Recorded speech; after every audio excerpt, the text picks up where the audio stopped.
All right. Thanks everybody for joining us. We have Peter Zablocki here tonight. He's a history teacher and Denville resident and vice president of the Denville Historical Society. And you might also know that he's written 3 books. This is his third, which was his second, but he wrote Denville Goes to War, about the soldiers from Denville who served in World War I, and the Denville 13, and this new book, Denville in World War II. So Peter, you can feel free to take it away. All right. Thanks everyone for showing up. So yeah, just kind of for those of you that have been here for a little bit for the past few minutes, Denville in World War II, I felt like was the initial goal of mine to really kind of get going and write, and just having the background in history and really growing up with loving history. I always felt drawn to the stories of World War II and America's greatest generation. And I thought it was really interesting to try to research, and I thought it'd be really important and prudent to try to research Denville's story of the greatest generation. So that's kind of how this started. It wasn't necessarily just World War II of talking to veterans. When I started this project, this is pre-COVID, I started interviewing people in town. And a lot of times when I was asking around, I said, hey, I want to kind of put together a history of Denville in World War II.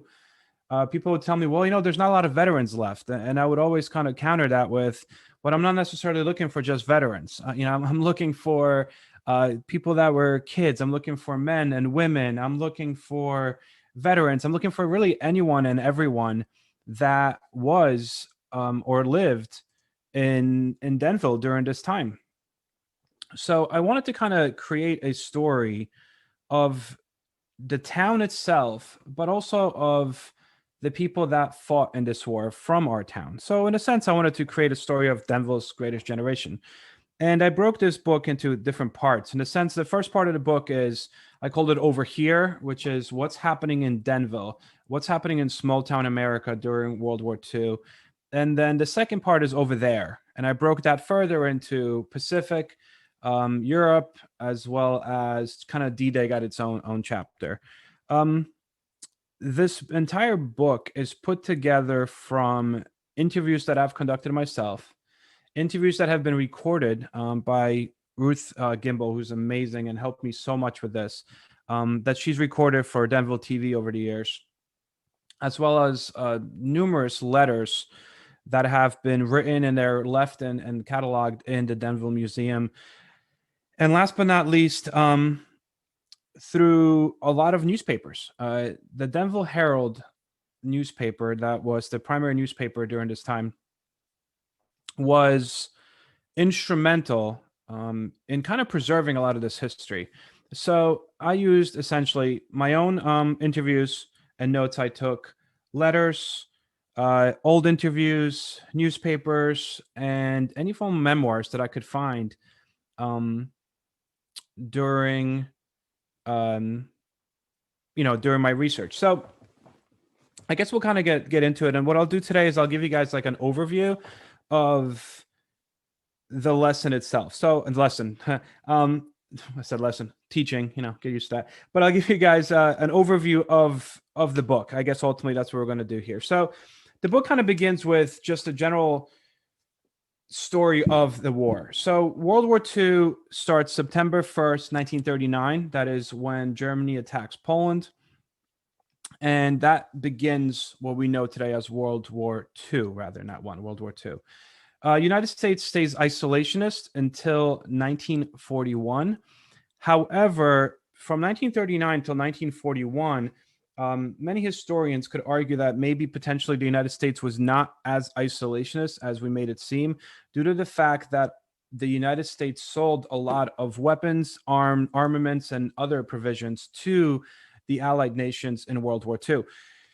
Actually, apart from California, New Jersey was the biggest supplier of war contracts prior to U.S. entrance into World War II. By 1940s, New Jersey was supplying a lot of things to Britain and France. And then when World War II started, New Jersey kind of became the arsenal of democracy by definition. The Curtiss Wright Corporation in Paterson produced 139,000 airplane engines, which is the most airplane engines out of every state, in the United States at the time that produced them. Our shipbuilders in Camden and Kearney actually created a quarter of all the destroyers that were used by the U.S. Navy during this war. So New Jersey was very much involved in World War II. For Denville, Denville was very much a quiet town in 1939, 1940, as wars going on in Europe. You hear about the war in Europe, you read about it in the newspapers, but we're kind of very much reserved in that perspective. The first indication of war that really comes to Denville happens in September of 1940, and that is the Hercules power plant. The Hercules power plant, which was located in Kenville and Roxbury, has a massive explosion on September 12th, 1940. And that explosion was so loud that it actually shook Denville itself. Like, people in Denville felt this big explosion. And this explosion was condemned at the time as an act of sabotage against the British because of the United States supposedly helping the British with World War II. So the Hercules power plant, the main road to Hercules power plant came through, and rather from Hercules power plant, to Dover. Dover General was the main hospital in this area. So the main road from the explosion at Hercules power plant to the Dover General Hospital went through Route 6. And Route 6 was the main road that went through Denville, which today we know as Route 46. So there's a lot of people that remembered this particular event, that Route 6 was basically closed up because there's such huge traffic after this explosion. There was, people being driven, it was police vehicles and fire department vehicles, and then people being driven to the hospital all through Denville. Also, Howard Dickerson was a Denville resident that worked at the Kenville power plant, and he got hurt during this particular sabotage attack. He was okay. However, he was the first casualty I could find from Denville, I guess, from World War II. Not directly in combat, but because this was considered a sabotage, act of sabotage, and he got hurt during it. He, I guess, was the first casualty from Denville. Now, besides that, overall, the feeling in Denville was very much, let's not go to war. And that's not much different from a lot of other suburbs in the area. Denville Community Church, actually, they reprinted a newspaper, Denville Community Church. The priest gave a speech in 1940 saying, like, last war was so terrible. Why would we want to go to another war? There was a huge Republican banner that was hung across Broadway. People in Denville, as well as a lot of editorials in the newspapers, spoke about the fact that FDR, President Roosevelt, is kind of leading us into war, and we shouldn't vote for him because he's going to lead our kids, our husbands and sons into war. So we shouldn't vote for him. So Denville very much was, let's not vote for Roosevelt. Let's not go to war. Let's stay out as much as possible. There was signs in the Denville post office that stated ballots now or bullets later, kind of again indicating you don't want to vote for FDR. However, the state of New Jersey itself, by 1940, the governor, Harry Moore, already started like a preparedness measure, and concurrent with the federal government, you have the institution of a draft. So the draft comes to New Jersey and comes to Denville a year before Pearl Harbor in 1941. And essentially what it does is each town had to create a local draft board where all men, initially it was the ages of 21 and 45. It was later changed to 18 to 65. However, all men had to register with local draft boards, and they were assigned a number, and then basically they went home. And if their number is ever called up, that they had to go to war once war started, they would have to go back in front of the draft board, and the draft board would determine whether they need a deferment or whether they were actually going to be sent. The the Denville draft boards were located in the Denville Main Street School, which is across from Acme today. The local draft board was made up of local citizens from the town of Denville, as well as teachers from the Denville school. And you would go in, get your number, and these would be the people that would essentially determine whether someone would be sent to fight or not. There was also a draft advisory board that was created and also housed in the Denville Main Street School, where school was closed for those duration for those days, where people had to register.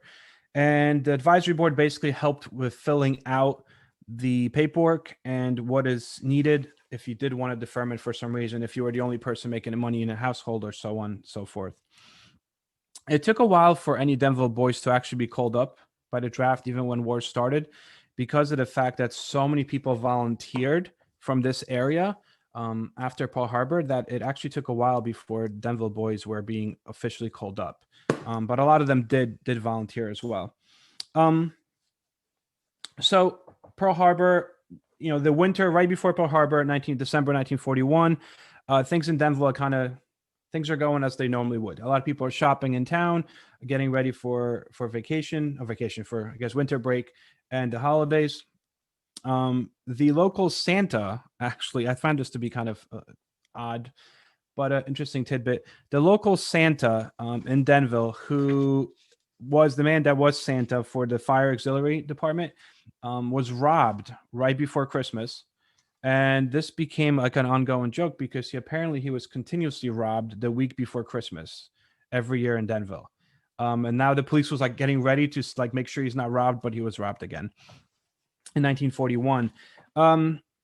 When Pearl Harbor happens, a lot of Americans, and not different really in Denville, do not necessarily know where Pearl Harbor even is. So when news breaks and it's coming out on the radio, people are like, wait, what? A surprise attack, Pearl Harbor. Not everyone really is sure what's going on. We have one Denville resident that is actually stationed at Pearl Harbor during this time. His name was Edward Stafford.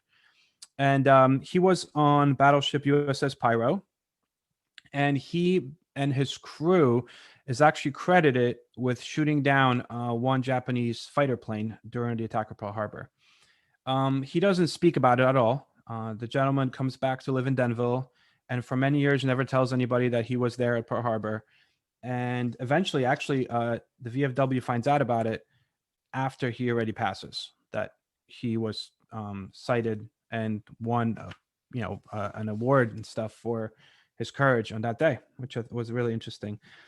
Also at the time, based on the people that I interviewed, a lot of people in town would go to St. Francis Chapel because they said the nuns would sing in German all the time, they always did a beautiful job.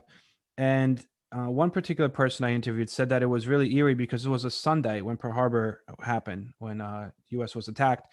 And she particularly remembers as a kid going to that chapel that night to hear the nuns sing in German. And everyone was kind of not really sure what the world is going to be like from that point forward and whether the nuns are going to be able to sing again. Even though it was the Japanese that attacked us at Pearl Harbor, it took 48 hours for Hitler really to determine that he wanted to go to war with us and declare war on the United States. So after Pearl Harbor, there's a short film that was shown at the Denville Community Methodist Church about Pearl Harbor, for those that were interested. This was within a week of the attack. And the newsreel actually had to be extended. They showed it for over a week because so many people were interested in seeing what transpired there. And again, this wasn't done at the Denville Theater yet, which was actually built. It was built in 36, 37, so it was standing there. But this was done at Denville Community Church. Articles in newspapers started appearing that showcased how, one was in particular that kind of drew my attention, said that there's 6 ways to invade the United States. And one of these things was people were generally concerned, and there was a real concern, especially when you read these articles that kind of showcase that it's possible for Germany to invade or attack the United States, that people were afraid for their homes. There is a genuine fear. So Denville, specifically, the main fear was bombs dropping from the skies. That was the main ultimate fear, I guess, during this time. So Denville created the Local Defense Council. It was known as the Denville Local Defense Council. And they held a rally at the Denville Main Street School where they kind of outlined their idea of like, all right, why do we need to defend Denville? Well, number one, we could potentially be attacked. And there's stories of the Battle of Britain already coming in from years prior. There is this fear that German bombers are going to be attacking Denville. And for those that were concerned of, well, why Denville? Why would Denville matter? Colonel McKinley was called in from the port of New York, and he was stating that Denville and all of New Jersey really was considered part of like a section of port of New York, and therefore it was important and it could get bombed. So Denville kind of takes us very seriously. A few things. Newspapers start to appear. You start getting these like almost markers or how to distinguish enemy aircraft. So you would see, when you look up and you see this is the type of aircraft you're looking at. It was almost like spotters. People were being taught to spot airplanes. In one particular day during this time, you actually had a mass flight of about 54. They said it was about 54 armed American bombers flew over Denville, and they said it shook the whole town, flew right over the center of town.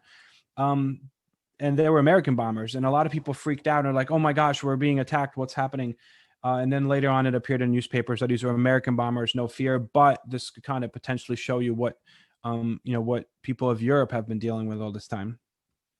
One thing that I also find interesting is that Denville, under the town council and the chief of police Jenkins, all people that were considered aliens or alien citizens or heritage of German, Italian, Japanese heritage, had to go to Denville police and give away their cameras, radio transmitters, any shortwave radios, anything that could be considered a tool for sabotage. And this came out in a newspaper, and it was basically said, hey, if you're Italian and you have a camera, you have to bring this over. And Chief Jenkins later on said that a lot of people actually brought it, and it wasn't like they were taken away. You were given a slip.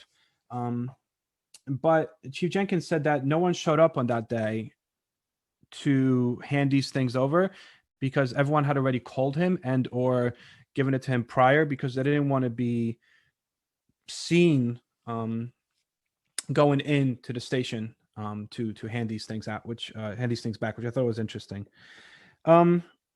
So the Denville Defense Council main responsibility is to basically keep the town safe from potential air attacks. That's ultimately what it was. We were also responsible for sending the signal to Rockaway Borough and Rockaway Township. So it went through us first. So Dover would get the signal first, then it would go to Denville, and then Denville would relay that signal to Rockaway. Denville created a control count. So then we needed some form of a control center. It was very important to create this Denville Defense Council Control Center, which was created on Main Street. It was near the building that now houses Mara's Country Desserts, right in the center there in Main Street, on one of the upstairs apartments. It was manned 24 hours a day. Denville also created 3 casualty stations in case we do get bombed. One was Denville School, one was the community church, and one was the Union Hill Chapel for the Union Hill section. 150 Denville citizens took a first aid course to basically be ready at these aid stations if an attack was coming or did come. 40 men were asked to and did join the police reserves during this time to help with the process if Denville is getting bombed. The control center, you have logbooks, you have wardens that are literally walking around town, and this is not any different from really any other suburban town at the time. These wardens would walk around town and literally look at the skies, and they would mark every time a plane went by, what the plane looked like, at what time the plane actually did go by, what did they see in the sky, so on and so forth. These logbooks, the original ones from the Denville Control Center, we have them in the Denville Museum currently, which is kind of cool. There was Denville Defense Council worked together with the Denville Road Department. And what they did is they started distributing sand to find any incendiary bombs. So people were urged to leave pails in front of their homes and buckets. and trucks basically covered every street, and they would drop off sand. So in case a bomb was dropped, you could use that sand, or get together using that sand to try to get rid of the fire that would ensue from these bombs.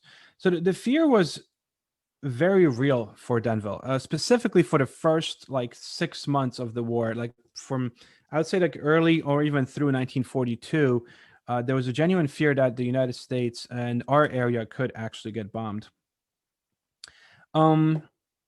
People were urged to check their flashlights at all times and be ready. The wardens, sometimes neighborhood, almost like a neighborhood watch at night, you would have the warden walk around, and he would have his white helmet, and he would have a flashlight. And there were some editorials in the newspapers where people were kind of not angry, but annoyed that the wardens were snooping around. So there was a lot of editorials saying, like, they're not snooping around, they're just trying to keep you safe. And there was a lot of different advertisements that kept on stating, like, help your warden. That was like the headline. You got to help him out. Then you had the sirens, in case there is an imminent attack. So these were displayed around town.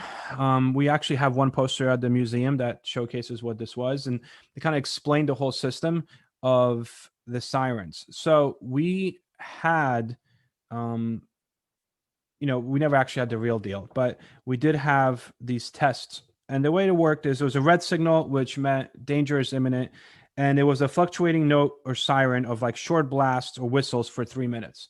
So you would have this really loud siren, like beep, beep, beep, beep, really loud. It would go for 3 minutes. That's when you know the danger is imminent. Bombs are coming.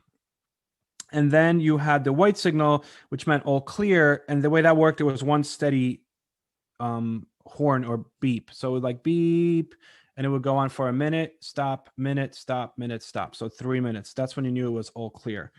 There was a couple times where this actually malfunctioned, per se, I guess. On October 2nd, 1942, the red signal didn't stop. So the siren kept on going off in Denville. So people actually started hiding, thinking that danger is imminent and bombs are coming. The other time was in April 28th, 43, and the siren kept on going off as well. And that's because it's, first of all, it came on at 10 p.m. Most of the other ones, it was always in a newspaper, and people were notified that they were going to have a drill. But the one on April 43, it was not in a newspaper. So people did not know it was a drill. However, Dover had a drill, and Dover forgot to call and let us know that was happening. So it set ours off, and people actually thought that we were being bombed until it was called off. And then everyone said, sorry, it's fine. The United States also instituted blackouts, specifically on the East Coast. So Denville had to adhere to that. So we also had blackout drills as well. And interesting enough, a lot of the stories that came from the blackouts was, specifically in our town, there was always some kind of a car accident when there was a blackout. And a lot of people always hurt themselves around their own house. It was kind of the joke going around in the editorials of the papers that you should kind of know what's going on in your house, so when the lights go off, you don't hurt yourself. Besides that, we had a lot of shortages during World War II. So OPA, which is Office of Price Administration, basically determined what is essential and non-essential, and what people that are living in the United States can have, or rather what they can live without. So you were given stamps, different color stamps. There was rationing on a lot of food because it had to go overseas and go to the troops. So you were encouraged to grow your own victory gardens and grow your own food. Also, based on how big your family was, that's how much milk you were able to get. Based on, again, the family size, how much bread you could get, canned food, so on and so forth. So because of all these restrictions and what you could buy, for example, during World War II, you couldn't buy a new car. You couldn't necessarily buy new tires. It was very difficult for that. Bicycles, stoves, rubber shoes, things of that nature. You basically could not purchase them. So there was a government slogan stated that use it up, wear it out, make it do, or do without. That was like the big slogan. Basically you have to make it work. And some people complained because people like to complain. There was one long editorial where Someone complained that they had to lower the heat in Denville, had to lower their heat from 68 to 60. And they said that this is terrible, and how can we live like this? There was another guy that gave threw in a big letter, sent a big letter to the newspaper, saying that he was an oil supplier. And I'm quoting, he said, "I drive a 12-ton truck all over the town delivering oil in 50 to 100-gallon lots into tanks that could take up to 1,500 gallons. I'm forced to make 4 or 5 trips, burning up rubber, gasoline, and vehicle where one trip should be enough." So people are complaining. People, like to complain about this stuff. Denville School Board has an issue, a big issue, because OPA says that there is a 10,000 gallon annual limit on heating oil per any organization, and the Denville schools used up almost 3 times that in an average year, 28,000 gallons. So they had to convert to coal because of the fact that just OPA was they were not giving them oil, even though we're talking about school systems. And quite a few times before they converted, Denville schools had to close. They had to close because they just didn't have enough oil. So they, in December 23rd, 1942 through all of January 1943, they stayed closed for an entire month because they just couldn't heat the school. After that, Principal Davenport of the Denville school would go on their local radio station, and that's how kids would find out in the morning if the school was open or not. So everyone would rush to the radio and put it on and listen, and the principal would go on and say, "All right, no school today. We can't heat the building." And kids were excited for that reason. Coupons, like I mentioned before, you have coupons of all sorts of coupons. Specifically, gas. Gas was a big one. You had a sticker in your car that said it was for A or E. If you were A, you were general public. You were given a certain amount of gallons you could purchase with your ration book, and if you're E or emergency vehicle, obviously you're granted more gas. The Denville police had some really cool stories about this from the time, where you would have a Denville police officer that would stand in Route 6 and he would stop people if they were driving, because there was times where it's like, what, this weekend you only have to drive if it's an emergency. And you would have these police officers that would kind of patrol people and be like, "Well, where are you going?" And they always had some funny, interesting stories. Like, "Oh, I damaged this guy's radio, so now I'm going to go bring him a lawnmower." That was actually a real story. Someone said that. And the police officer's like, "I'm not sure what you're saying, but okay." There's also the issue of tires. So there was a town tire inspector. Every town had a town tire inspector. So Joseph Wolf of the Denville Garage on Main Street, the building's kind of still there. Well, Denville Garage isn't. His job was to inspect the tires, and basically he had to complete this whole bureaucratic paperwork in order for you to actually place an order for a new tire if you needed it. He would rethread your tires, try to make you hold on to the tire as long as you could. But if you needed a new tire, it was a waiting process, and you had to have this particular tire inspector tell you that you actually need a tire. Every restaurant in town converted to what was known as victory menus. So when you got in there, you got a menu and it said victory menu on it, which meant, you're not really getting a lot of food, mainly because of rationing. There was a lot of Red Cross run nutrition courses in Denville. A lot of them ran in the Denville school. Throughout 43, every Wednesday, you could go to a Red Cross nutrition course at the Denville school at night, and it would teach you how to cook with having what you had, basically. There was a home service director for Denville that kind of met with women on how to run a household with the husband being gone and at war, and how to help with raising children, how to manage all these things. The first, kind of sticking with these whole coupons, nutrition, and tires, and shortages, the first ever case of theft of ration books actually in the entire East Coast actually took place in Denville. Someone stole ration books from someone else's car. They were gas ration books. But once they found out that the person doing the theft was a veteran, they dropped all the charges, which is interesting.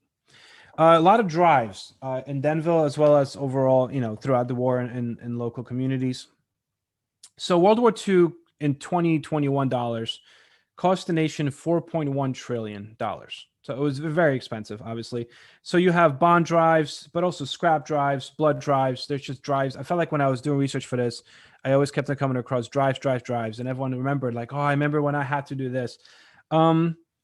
Massive salvage drives. So when you learned this in school, where you had little kids with little wagons and pulling the wagons and trying to get scrap metal, like that actually did happen, even in Denville. So the first salvage drive started in September 1942, and Broadway, as we know it today, is filled with buildings. But in 1942, it was not quite as filled with buildings yet. So that's where they determined to have this stockpile of scrap metal.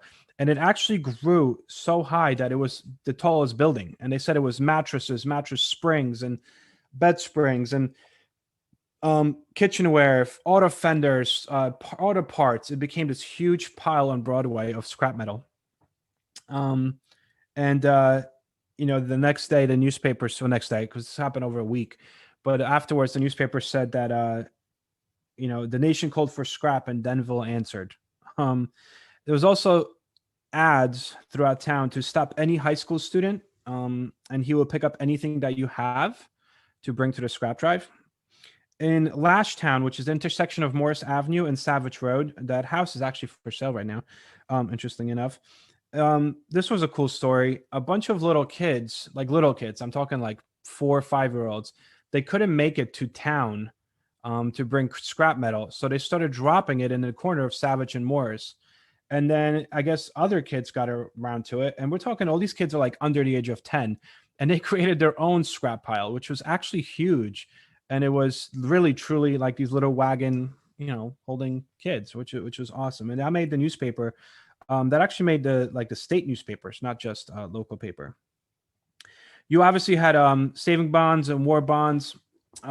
Kids were encouraged, because you couldn't afford a war bond if you were a kid, but you could afford war stamps, and that was like the big deal. And this was reported on by Denville newspapers. You had reports of which class bought the most war stamps, which are 25 cents. And once you purchase a certain amount, then you could trade it in. You have a certain amount of them, you could trade them in for war bonds themselves.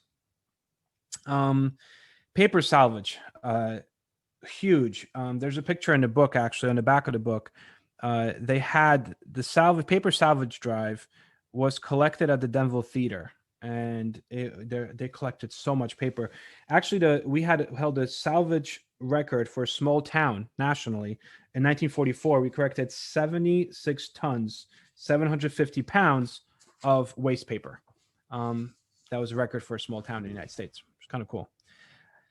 So we had waste paper days in Denville, so on and so forth. Denville Theater was very much involved with a lot of things. So when you went to Denville Theater, they had all kinds of specials. Buy a ticket, we'll donate that much money to the war effort or to a local drive. Or it actually sold war bonds to Denville Theater. It also held recruiting for different services. And there's one story that I found really interesting. So they actually brought in an actual bomb from Picatinny Arsenal, like a live bomb. And they brought it into the Denville Theater, and they left it right when you walked in. You had this real bomb, which is huge. And with a price of admission, you got to take a pen or a marker and write a message for Hitler on an actual bomb that was going to be dropped on Germany. And that was one of the more successful weekends. They had a lot of ticket sales that particular day. And other times it was bring a can or bring this many pounds of paper. You go see a movie for free. Again, kind of cool. Jobs. There's a lot of different war jobs around the area. And if you read the book, I kind of chronicle a lot of specific cases. Again, I'm kind of giving you guys an overview right now, but the book is full of primary hand accounts and primary documents of real people from Denville and their stories about these things. Again, I'm just overviewing it, but there's more specifics if you get into reading it. Picatinny, there's a lot of people from Denville that worked at Picatinny, but also because of his proximity, a lot of people in Denville advertised for Picatinny workers to rent rooms in Denville. That was like a big deal. There was 18,000 people employed by the Picatinny Arsenal. So they needed somewhere to stay, and Denville became one of those places. Come stay here. Women. I have a whole chapter in there about women. A lot of people don't realize that there was the Women Army Corps, the Women's Reserve, U.S. Naval Reserve, U.S. Coast Guard Women's Reserve, Women Air Force Reserve, service pilots. Women were as active in this war effort as men, specifically in the armed forces. So we have a lot of female veterans, which a lot of people don't know, specifically from Denville as well, believe it or not. So first thing is just kind of the biggie. A lot of women filled men jobs, like that was obviously known. But when it came to the Army, there was advertisements in the paper, in Denville paper, that women were needed for clerical desk jobs, but also to drive trucks and jeeps. And they said if we could only get the women to come to work for the Army, like we would not have a shortage. But a lot of women also needed to fill in those jobs that were not Army related. So by mid-1942, First Aid and Denville Motor Corps graduated 16 young ladies in advanced motor mechanics training course, and they became mechanics, which is kind of interesting for the U.S. For the Denville Local Defense Council. There was the Local Defense Council sent a call, so newspapers, and I quote, for all women between 18 and 35 who can be spared from their homes without the deterrent to their families, to register immediately at the nearest United States employment agency. Like, we need you to help with this war. There was one particular story in a book of a woman from Denville that took over her husband's gas station, which was in Patterson, and she actually made it more successful than it was before when her husband ran it. And that was actually made it to the New York Times. So that was not even just a local paper thing. It was like a big deal. The Gardner Soda Shop, a girl behind the counter from the Gardner Soda Shop, Dorothy Pfizer, who joined the WACS, which was the Women's Army Corps, and then she became the #1 recruiter in this area for the Women Army Corps. So she came back quite often to tell kind of exploits and why girls should try to strive to do that. There was another thing that I kept on coming across a lot, and not so much in Denville, but there was one interesting story that children's home stands ready to aid unwed girls about to become mothers. And this is something that was very, very prominent at the time, where a lot of women would get pregnant and their husbands, or not even husbands, but boyfriends and sweethearts would be shipped over to war. And you had a lot of these unwed mothers, which was very much frowned upon at the time, culturally and socially. So there was articles and editorials in the papers, including the Denville paper, the local paper, that said, the town is willing to help unwed mothers, if need be. And a lot of these started appearing after December 1943, which is an interesting story. Someone abandoned a baby girl about 10 days old in St. Mary's Church. So the mother was never found, but someone was cleaning St. Mary's Church and they heard a baby, and there was a baby in the aisle, just abandoned. And that was kind of when you started seeing these advertisements of, hey, like, if you're a single mother, it's okay. Like, we're the town's going to help you. When the war really did start, the Denville created a Denville Military Committee, which was basically designed to kind of send the boys off. So, like, they gave them toothbrushes and they gave them pens, some chocolate, and a lot of women in the Denville Military Committee started sewing sweaters for boys from Denville that were leaving to kind of have a proper send-off. You had, when I started interviewing people about just training overall and veterans for training, one particular veteran that I interviewed told me, my basic training was just about crawling on my hands and knees as they fired bullets over my head. Don't raise your head, they kept on saying. That's crazy if you think about it. That was just training. A lot of the naval guys that I interviewed told me how they got to basic training and it was basically like, hey, you know what? Climb up this really, high up cliff and now jump in the water to simulate having to jump off a ship if it's being sunk. Like, you're going to have to do this. And then stories of the, Denville boys started coming in. You have, even just from the Battle of the Atlantic, the very first stories from war come not from any particular front, but from being sunk on the Atlantic. One particular person from Denville, their story made it to the book, and they talk about how they were on a ship with 90,000 barrels of oil, crude oil, and it was sunk by a German U-boat. And, this person barely escaped, and only half of them made it out because they're able to make it to the actual boat. While he said the water around him was all flames. And he's telling the story to his relatives in Indian Lake, actually. He's 1943, he's telling the story. Another story that I thought was kind of interesting. There was a baker from Denville that made it to the Yank magazine, which the Yank was the most popular army magazine during World War II. And he made it to the magazine because he was a baker. And there was one story in a magazine that said that some kind of army general or somebody higher up ate the best cake they've ever eaten. And he goes, well, they've never tasted my cake. So he said he's going to make the best cake ever. And basically him and his regiment kind of go out there and start making these cakes. And he makes it to the Yank magazine. And apparently his cakes were really good. And he was from Denville, and he was a Denville baker. Then the rest of the stuff, again, there's a lot of stories, specific stories. I'm not going to kind of cover all of them. There's a few that I found very interesting. I interviewed Mr. Sipple, Doc or Al Sipple. He actually passed away a few months ago. It's extremely sad. He was a great, great guy. I talked to him about his experiences on D-Day. He grew up in Denville. He lived in Denville. He enlisted by lying about his age from Denville, went to the Army from the Denville station, train station. And he wound up being on D-Day at the age of 16, to just turned 17, I think. And he was one of the operators on the Higgins boat on D-Day. So the Higgins boat are those landing crafts. So we have a lot of soldiers in it.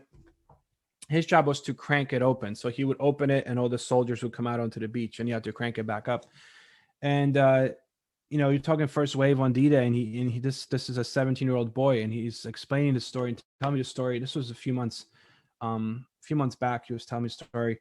And, he said it was so scary that day when they were going towards the beach, and you could hear the rifle and the artillery and all that stuff. And he said they would come across, when they were going in, they actually came across 4 soldiers floating in the water because their boat was blown up. And they slowed down their Higgins boat and started bringing these soldiers in, but then it would overweigh their boat. So they were only able to pull in 2 additional men, and they had to leave the other 2 behind. And he said, he always hoped that someone found him. He's telling me this story in 2020, which is amazing. And he was one of the 3 naval guys on that little boat. There was one guy that operated a boat, one guy that looked out, and one that operated the crank, which was him. And they were moving the U.S. Army men onto the beach. And he says that when he had to open it, when he cranked it open, all you could hear is just ding, ding, ding, ding, all these bullets flying into his little tiny boat. And he said he would just cranked it, and he was on the right side, and he just hugged the wall as all these bullets are coming in. And then, he just remembered a guy behind him screaming, close it up. And he's just trying to close it up. And he was telling me the story that as he closed it up, there was just bodies floating everywhere. I mean, it's not most of the people that got out of his boat were already shot. And there was 2 men that were right there, floating there. And he said, we got to save them. And him and the other younger boy jumped in and dragged these 2 men onto their boat that were bleeding. And they actually brought him over to a medical boat on the way back. He said he never knew what happened to them. And he was just a very humble guy telling me the story, many years later. So these are stories, some of the stories that you have here. Another story that I got from here. I mean, I talked to Mr. Henry Patterson. He's on the cover of the book a few occasions, amazing stories. He was on D-Day. He was in the U.S. Navy, shelling the beach ultimately. And when I met with Mr. Patterson, I also met with Mr. DARPA. They were both lived at the Oaks at the time when I met with them. And it was so interesting because I kind of sat down to have coffee with these 2 D-Day veterans, and it was such an amazing experience because I had Mr. Patterson on one side and I had Mr. DARPA on the other. And And Mr. DARPA was U.S. Army, so he was storming the beaches, and Mr. Patterson he said, "I was shooting over you." They didn't know each other, obviously, at the time. This was 80 years before that. It was just, again, amazing. And their memory was amazing. And I just kind of sat there in awe and just listened to how humble these two men were. But Mr. DARPA was saying that he remembers when he was on that boat and the doors dropped and they all fell in. He just remembered sinking. He had so much gear on him. And as he's trying to get on D-Day on the beach, there's just things, guns and ammo's flying at him. And he's just right underwater. And he just remembers like grabbing onto floating bodies to get himself up so he could breathe, so he can make it onto the beach. Again, and these are guys that they're the kind of drive to meet me for coffee. So sometimes you see a person driving a little slower in a car, don't beep at them, give them the time. Again, it kind of broke it down, stories of, again, a lot of them I got from letters, firsthand accounts. So the whole second half of the book is just war stories from Denville people. There's one particular one, Frank McCain, from Denville. He was like the Denville Sergeant York. He had a defensive position at the Rhine Battle of the Bulge, and it seemed like all was lost because the German unit was attacking them. And he basically took his gun and sort of got out of his foxhole and started running and shooting his gun. And it actually led to a bold charge against the Germans. To his own surprise, basically the Germans panicked. And he wound up capturing 8 Germans by himself with one gun. He got a Bronze Star for that, because he just had enough and he just ran out shooting a gun. There was another one story that I got was a Denville boy that actually came across and liberated one of the concentration camps. And he wrote back to his family in Denville in a letter saying, you have to see these 800 half dead skeletons crammed into small sheds, filth all over them, crematoriums, chains were tied, men stripped in the snow. I mean, these things are very real. And as I was doing this research, I thought it was so important and for me to write this book so that way the future generations could have this story of their town, because Denville's not going anywhere, and I'm hoping that somewhere in 50, 100 years, someone could reach for this book and be like, wow, like this is why the greatest generation was called the greatest generation. And this is what it meant to be from the greatest generation from my town, and it's stories like these. There's a story in the Pacific of Donald Miller wrote also a letter to his family. And he talked about how they were at Iwo Jima and they were patrolling and they came across 3 bodies of 3 Japanese bodies. And he said one of them just didn't look right to him because it was too clean. And so he came to it, and he basically, as he came to it, he's like, it looks a little clean. So he winds up shooting this body through the shoulder as it basically this person was just waiting for him to pass him. And the person gets up and starts shooting at him. So had he not shot this body, he would have been dead, because the second he crossed it, this person would have gone up and killed him. So that was quite an interesting story as well. When the war's drawn to a close in Denville, you have a lot of opinions about dropping a bomb. When the atomic bomb is dropped, just like today in history classes, we talk about it. Like, should we not have? Was Truman right? Was he not right? The articles appeared right away. The opinion articles appeared in Denville newspapers right away. And it was, if you were President Truman, want to face one of your countrymen and say, I sacrificed your boy in order to spare a Japanese person. Like, these are the kind of people going back and forth. And even at the time, a lot of I didn't get anything that said we shouldn't have dropped the bomb. A lot of it stated of, let's just end this. Let's come home and have our boys come home. August 17th, 1945, you have like a modified version of the Times Square celebration. Everyone sees the Times Square celebration with the sailor kissing the nurse, but like Denville had its own celebration when VE Day came. And same thing when VJ Day came later, Victory Europe, Victory Japan. They said for Victory Europe, about 8:00, hundreds of people gathered at the Point, basically Main Street, Diamond Spring Road, and Broadway. They called it the Point. I never knew that was called that, but it's interesting. They said hundreds of people showed up, and they made this, like, they brought in a truck, and a priest from the Methodist Church spoke. about how important this is, that war is ending, and boys raced about towing tin cans in their bikes, and someone, they said, removed mufflers from their cars to make more noise. And this was this like amazing party in the middle of Denville that went all through the night, just celebrating the end of the war. And the same thing happened when it was Victory Japan as well. The Denville Local Defense Council voted to close its control center and discontinue light telephone service May 29th, 1945. And that was the official end, I guess, for Denville, its contribution to the war. Now, once the war ended, you had all of the Denville veterans came back home. During the war, Denville had a board on which they put names of every single Denville soldier veteran that fought in the war. Every time someone was drafted or someone volunteered, they would put their name on this honor roll in the center of town. It was on Broadway, and it was a wooden piece of. Some people complained that it wasn't nice enough, but it was wooden and it was easier to add all the names that were going into it. Well, this honor roll structure after the war was taken down, and it was stored initially in town city hall basement somewhere. Then it was stored in DPW, and then it disappeared. Actually, no one has ever seen it since the late 40s. But I was able to find a picture of it with all the names of the people that fought from Denville, and I have that. It's in the book. It's on I forgot what page, but it's in there, which I thought was kind of cool. Also, at the end of the war, Denville wanted to somehow honor all those people from Denville that fought there, so they decided to collect money for a memorial, a Denville World War II official memorial. And it was decided that what would really serve the community better would be a library. So, as opposed to building a monument, they took thousands and thousands of dollars that were given by the people of Denville, and they built the Denville Memorial Library, which is the first real big library we had in Bloomfield. Interestingly enough. So full circle to the library, I guess.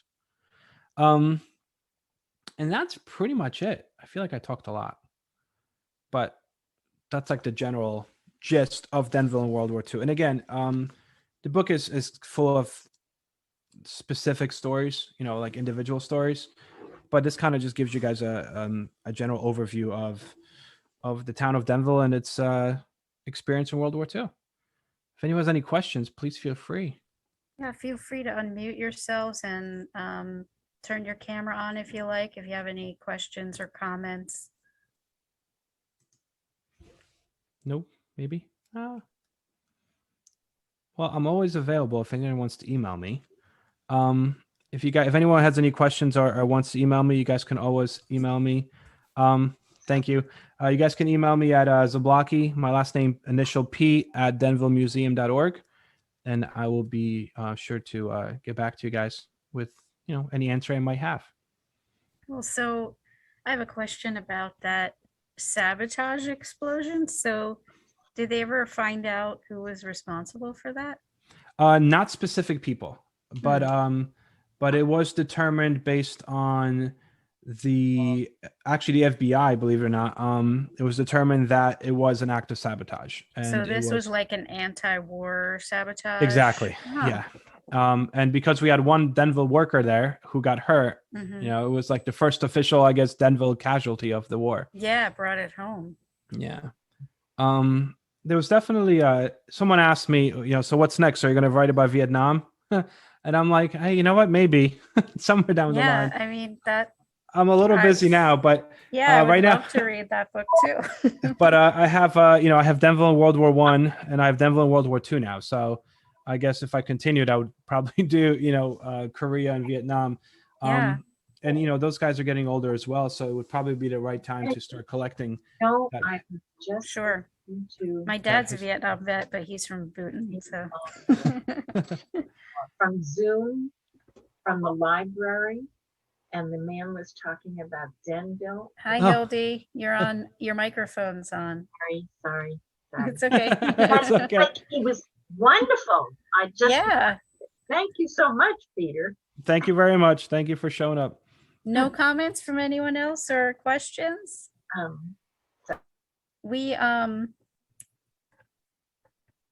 Usually, I think I recognized the photo of the man from your cover. Oh, Mr. Patterson. Yeah, Yeah, what a great man. Like I said, it's kind of interesting because when I met with him, he I think he really, comes to the library a yeah, lot. yeah, he really kind of got me. So we're talking about the war and all these amazing things that this guy did, and he's so humble about this whole experience. And he had recently lost, when I spoke to him at the time, he had just recently lost his wife Yes.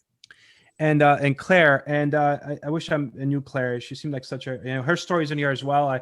He actually gave me letters that Claire wrote that I put in here. And Oh, when I was leaving, the first time I met him, because I met him a few times, through this process. mhm. I stayed a little longer than I wanted to, but I was just so fascinated, and I just kept on talking to him. And as I was leaving, he walks me to the door, and he told me that he goes, when I got here to the Oaks with my wife, he goes, I didn't want to come here, but when we came here, one of the nurses saw us holding hands in the hallway, and she said to us how cute it was that we were holding hands, and I said, and I told her that, I love my wife, and I always hold her hand, and I would always hold her hand. And he goes, and now she's not here anymore, and I can't hold her hand anymore. So he goes, you go home, son, and hold your wife's hand, because one Aw. day there's only going to be one hand left, and you're not sure which one's going to be left. Right. And then he goes, and now have a great supper. And then he closed the door, and I was crying, Oh like my walking to gosh. my car. I'm like, oh my God. Like, but that kind of really inspired me, just like how humble, Yeah, and you every think single about veteran that I spoke to, and every single person that went through this, whether they were at home or not, and everyone was so gracious. Again, this was pre-COVID, but everyone was so gracious and Sure. kind of welcoming me and helping me out. I mean, I spoke to so many people. I found people in all over the country that stem from Denville, that are in their Cool. 90s. Yeah. I spoke to a British war bride Oh, that lives in Florida right now. She made it to the book, an amazing lady, and she was from Denville, and she met a boy from Denville. She met him at a dance in England. She was British, and he was a Denville boy, and she said he had chocolate, and he was not bad looking. So she said one thing led to another, and they knew each other for like 2 days before he proposed to her. It was right before D-Day. oh wow. And he's like, I'm being shipped over. Will you marry me? And she's like, yeah, let's do it. They were like 17 or whatever. Yeah. So they quickly got married. And then like a day later, he gets shipped over on D-Day. And now she's like, okay. I mean, she knew him for barely a week. Yeah. And well, now she's married to an American citizen. So she writes a letter to his family. Mind you, she doesn't even know the guy really. Mhm. Like, hey, I'm like your daughter-in-law, and I would like to come to America. And they arranged for her to be able to come to the United States. And the parents of her husband from Denville actually picked her up from the station. Oh my gosh. Like once she came through the ship and then took a train, and they had no idea she even existed. And she Right. said that they were amazing. And even though she didn't know her husband that well, they stayed married all the way throughout until he passed from old age. But she said that she would never divorce him because she like loved his parents, because they basically she never saw her husband again for another year. Right. But she stayed here, and she said she was spoiled by her in-laws, and she absolutely adored them and loved Denville. So That's a these are- great story. I've really met a lot of people, and unfortunately, a lot of people that I spoke to have passed since then. And it's only been short 2 years, year and a half, and Yeah. that's kind of it's what it is with this generation. That's And what you it kinda, think of how young they were when they the got things they were sent doing over. at the age they were doing is just Yeah. surreal. It's even just hearing stories from my own grandfathers who were like 19 or 20, and they were in the Pacific, but it's just not anything today's 19 and 20-year-olds Yeah. could ever fathom doing. Absolutely not. Yeah, that's why it really is the story of the greatest generation. Mhm. So the book is I'm not the book. I actually, it's even on the cover. Like, I'm not keeping any of the money for the book. It's all going to the Historical Society. Same thing with Denville 13. I didn't keep any of that money. That also went to the Denville Historical Society. So if you guys want to help out, you could purchase the book. You could buy the book it's actually at the smoke shop right in town, and it's at Ray and Judy's book stop. I always try to shop local if you can. And but I'm if sure not, we'll it's on have Amazon. Judy. Yeah, yeah. Yeah, and so Ray and Judy's got it, and And I'm and sure Mark we'll at be the getting smoke some shop has it. copies here at the And I do library too. too. Perfect. Oh, you guys got some? I think I'm sure we plan on it. Yes. Yeah. And then barnesandnoble.com, Barnes and Nobles and Morris Plains has it, and Amazon, Walmart.com. I mean, it's pretty much all out there. But just know if you buy them, you will be supporting the Historical Society. So we appreciate all your Well, support. Thank you, Peter. That was really a great Awesome. presentation. Thank and you, Peter. Yeah. Awesome. Can't Thank wait you to so read much, the guys. book. Awesome. Really Thank you. appreciate